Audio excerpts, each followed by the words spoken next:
नमस्कार दोस्तों। आज इस वीडियो में हम लोग बात करने वाले हैं कि क्यों किसी पेशेंट का अंदर सेक्स के प्रति एक जो नॉर्मल इच्छा होना चाहिए, एक जो नॉर्मल अर्ज होना चाहिए, वो क्यों किसी पेशेंट का अंदर कम हो जाता है या पूरी तरह गायब हो जाता है। ये क्यों होता है, क्या कारण है इसका पीछे।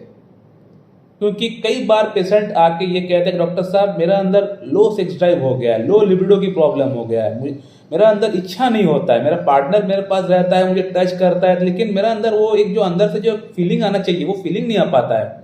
ऐसा क्यों हो रहा है, क्या कारण है इसके पीछे। मैंने आज से 1 महीना हो गया है सेक्स किए हुए, लेकिन अभी तक वो अंदर से जो फिर से दोबारा एक जो फीलिंग है, फिर से एक जो क्रेविंग है सेक्स करने के लिए, वो इच्छा बिल्कुल भी नहीं हो पा रहा है। वो अंदर से जो डिजायर है वो बिल्कुल भी जागरूक नहीं हो पा रहा है। क्या करूं, मॉर्निंग इरेक्शन थोड़ी बहुत आ जाता है, पॉर्न देखता हूं, अपना हाथ से पकड़ के हिलाने का प्रयास करता हूं तो थोड़ी बहुत इरेक्शन भी आ जाता है, सीमन भी हो सकता है बाहर निकल जाए, लेकिन अंदर से जो एक प्लेजर है वो भी नहीं मिल पाता है। तो ऐसा क्यों होता है, क्या कारण है। तो आज हम लोग इस पर्टिकुलर वीडियो में यही बात करने वाले हैं कि आखिरकार ये प्रॉब्लम क्यों किसी का अंदर डेवलप होता है और इस प्रॉब्लम के लिए कौन कौन सी होम्योपैथिक मेडिसिन का हम लोग इस्तेमाल में रख सकते हैं। सो माय डियर फ्रेंड, सबसे पहले बात करते हैं कि इच्छा की कमी क्यों हो जाता है। जब भी ये शब्द आता है ना, इच्छा यानी डिजायर, तो इच्छा कहां से जागरूक होता है। इच्छा जागरूक होता है हमारा दिमाग से, हमारा ब्रेन से। अगर हमको अभी भूख लगे, वो भूख लगा अंदर से, वो कौन बताएगा, ब्रेन बताएगा। प्यास लगे तो कौन बताएगा, ब्रेन बताएगा। मुझे कहीं जाना है तो ये कौन बताएगा, मेरा दिमाग बताएगा कि 9 बज गया है, आपको भी जाना है।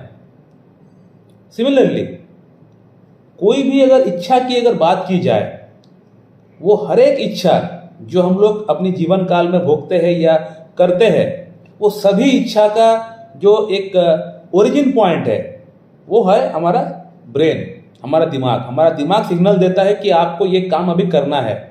वो इच्छा जागरूक करता है हमारे दिमाग से होता है। हमें कुछ लेना है, हमें नया शर्ट लेना है, हमें कहीं जाना है, नया फोन लेना है, तो ये जो इच्छा है, ये इच्छा जागरूक होता है हमारा दिमाग से।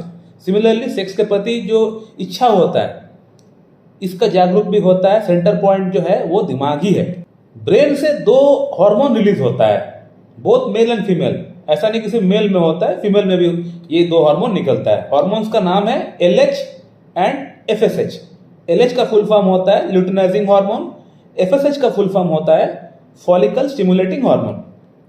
ये 2 हार्मोन निकालती है हमारी पिट्यूटरी ग्लैंड, लेकिन पिट्यूटरी ग्लैंड खुद से ये 2 हार्मोन बना नहीं पाती है। ये 2 हार्मोन बनाने के लिए पिट्यूटरी ग्लैंड को ब्रेन का एक हिस्सा है हाइपोथैलेमस, उसका हेल्प लेना पड़ता है।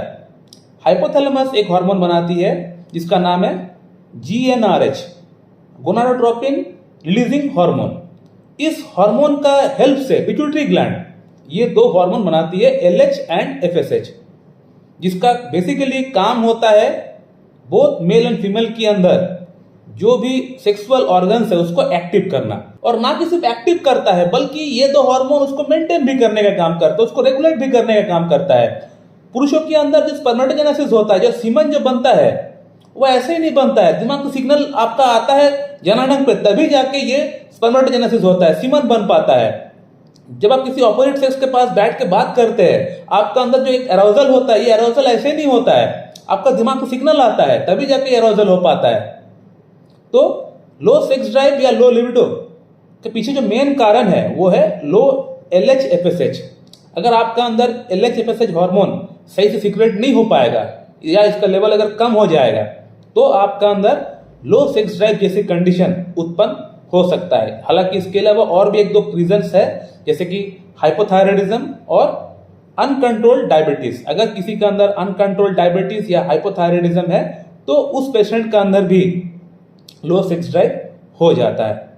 इसके अलावा स्ट्रेस एक बहुत बड़ा फैक्टर है आजकल की डेट में, एंजाइटी एक बहुत बड़ा फैक्टर है, एंजाइटी के कारण से भी होता है, लेकिन जो मेन रीजन है, जो पैथोलॉजिकल कंडीशन है, वो है LH FSH का लो हो जाना या ठीक से निर्माण ना हो पाना, ये मेन रीजन है। अब दोस्तों बात करते हैं कि होम्योपैथी में इस पर्टिकुलर प्रॉब्लम के लिए कौन कौन सी मेडिसिन का हम लोग इस्तेमाल कर सकते हैं।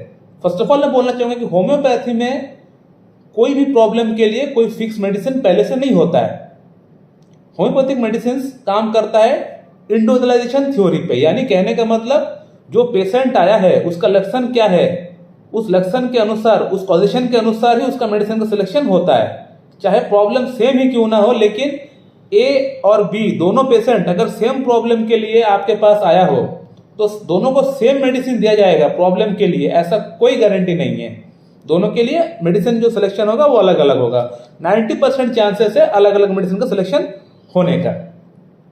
लेकिन कुछ पेशेंट ऐसे भी होते हैं, डॉक्टर साहब मुझे एक जनरल मेडिसिन बता दीजिए, मैं पहले ट्राई करना चाहता हूँ, पहले मैं होम्योपैथी में थोड़ा सा कॉन्फिडेंस लेके आना चाहता हूँ, फिर मैं कॉन्स्टिट्यूशनल ट्रीटमेंट कराऊंगा, क्योंकि होम्योपैथी में मेरा भरोसा नहीं है, मेरा बिलीव नहीं है।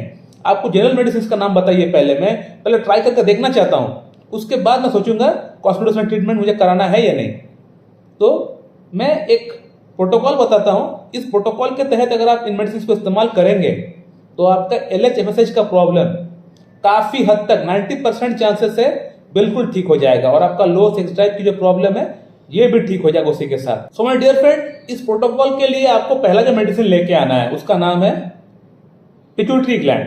पिट्यूटरी ग्लैंड मेडिसिन आपको 1 पोटेंसी में आपको लेके आना पड़ेगा, और इसका 2 बूंद आज सुबह, 2 बूंद कल सुबह 2 चम्मच पानी में मिला के आपको लेना है।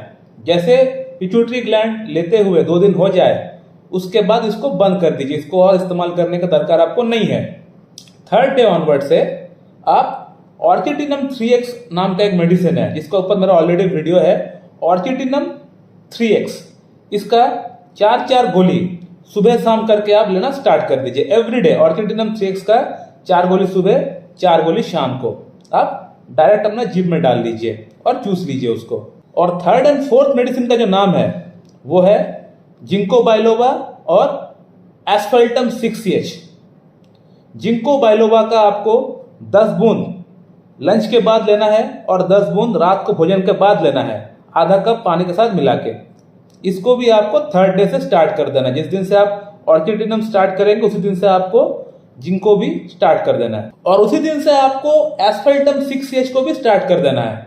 एस्फल्टम 6CH का 5 बूंद शाम को 2 चम्मच पानी के साथ मिला के आपको पीना पड़ेगा एवरीडे।